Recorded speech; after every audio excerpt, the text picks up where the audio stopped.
दिल्ली में serial poisoning के सनसनीखेज ट्रिपल मर्डर केस का जिक्र करें तो दिल्ली पुलिस ने इसे सुलझाने का दावा किया है। पुलिस ने इस मामले में देखिए एक शातिर तांत्रिक कमरुद्दीन उर्फ बाबा को धर दबोचा है। ये पुलिस की गिरफ्त में है, कानूनी सलाखों के पीछे है। इस पर पहले से ही 3 हत्याओं का भी गंभीर संगीन आरोप था। पुलिस की जांच में यह सामने आया कि कमरुद्दीन उर्फ बाबा फिरोजाबाद का रहने वाला है और आरोपी ढोंगी लोनी और फिरोजाबाद में फर्जी तांत्रिक सेंटर चला रहा था। यह काला खेल खेल रहा था। पहले भी हत्या और किडनैपिंग जैसे संगीन मामलों में यह शामिल रहा है। पुलिस पूछताछ में उसने पहले तो गुमराह करने की कोशिश की, लेकिन पुलिस की सख्ती के आगे उसने घुटने टेक दिए और पूरा सच यहां पर कबूला। तांत्रिक बेहद शातिर है। उसने जहर पहले से तैयार किया हुआ था और जहर मिले लड्डू रास्ते में शराब और कोल्ड ड्रिंक के साथ जबरन खिलाए। इसके बाद गाड़ी में बैठे तीनों बेहोश हो गए और फिर कुछ देर में मौत हो गई। आरोपी तांत्रिक कमरुद्दीन 2 लाख रुपए नगद लेकर वहां से मौके से फरार भी हो गया, लेकिन अब वो जेल की सलाखों के पीछे है और पूरे मामले में आगे की कार्रवाई की जा रही है।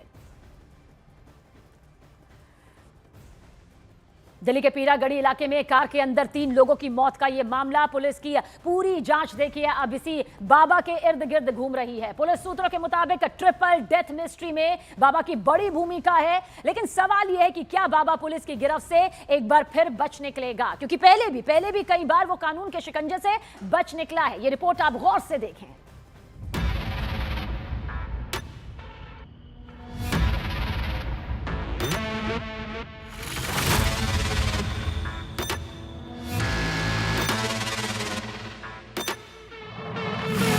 दिल्ली के पीरागढ़ी इलाके में कार के अंदर मिली 3 लाशों का कनेक्शन एक तांत्रिक से जुड़ रहा है। हालांकि इस मामले में पुलिस और पीड़ित परिवार के लोग एक दूसरे के तर्क और दावों से सहमत नहीं है, लेकिन इस बात से कोई इनकार नहीं कर रहा कि कार में मिली लाशों का बाबा से कोई कनेक्शन नहीं है। सूत्रों के मुताबिक पुलिस का कहना है कि बाबा आदतन अपराधी है, लेकिन मृतक शिव नरेश के भाई राकेश का कहना है कि बाबा के बारे में उन्हें कोई जानकारी नहीं है।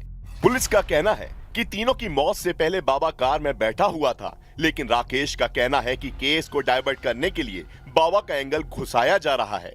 पुलिस का कहना है कि बाबा 4 गुना पैसे का लालच देकर लोगों को अपने झांसे में लेता था। वहीं राकेश का कहना है कि कोई बाबा किसी का पैसा कैसे बढ़ा सकता है। पुलिस का कहना है कि पहले भी बाबा के कई अनुयायियों की संदिग्ध मौत हो चुकी है। वहीं राकेश का कहना है कि उनके परिवार में बाबा का कभी जिक्र तक नहीं हुआ।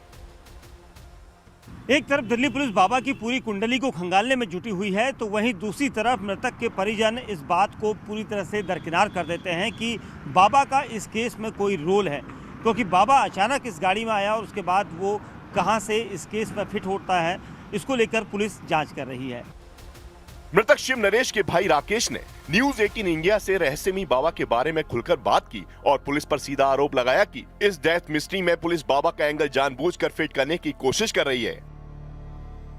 ये क्या एक बाबा का लिंक आ रहा है सामने? बाबा अंतिम समय में उनके साथ था, क्या आपको इसके बारे में कुछ पता है?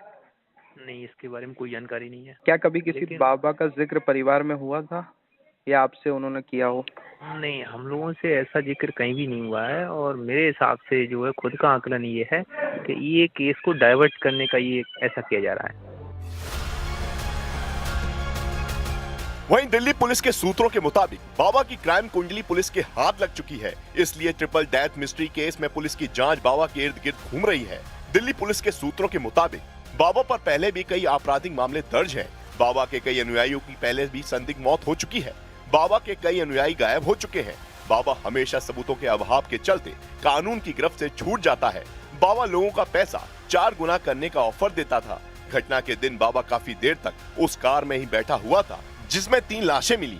पूछताछ के मुताबिक बाबा रणधीर के साथ वाली सीट पर बैठा हुआ था। सूत्रों के मुताबिक मृतक लक्ष्मी का परिवार बाबा को पहले से जानता था। पुलिस को आशंका है कि लक्ष्मी ने ही बाबा को शिव नरेश और रणधीर से मिलवाया था। इस केस में तंत्र विद्या को जानने वाला ये बाबा बेहद शातिर है, क्योंकि उसके ऊपर पहले भी कई ऐसे संगीन आरोप लगे हैं जिसमें कई लोगों की संदिग्ध हालात में मौत हुई है तो कई गायब भी हुए हैं। वहीं बाबा पर यह भी आरोप है कि उसके खिलाफ कोई भी ऐसा सबूत वो नहीं छोड़ता है जिसकी वजह से वो हमेशा से बचता रहा है। पुलिस के मुताबिक बाबा साधारण जीवन जीता है। वो आम आदमी के गेटअप में रहता है। बाबाओं वाली वेशभूषा में नहीं रहने से बाबा को देखकर कोई ये नहीं समझ सकता कि ये तांत्रिक है। हालांकि इतनी जानकारी के बावजूद पुलिस अभी तक ये तय नहीं कर पाई है कि कार में मिली लाशों का कनेक्शन सुसाइड से है या फिर मर्डर से।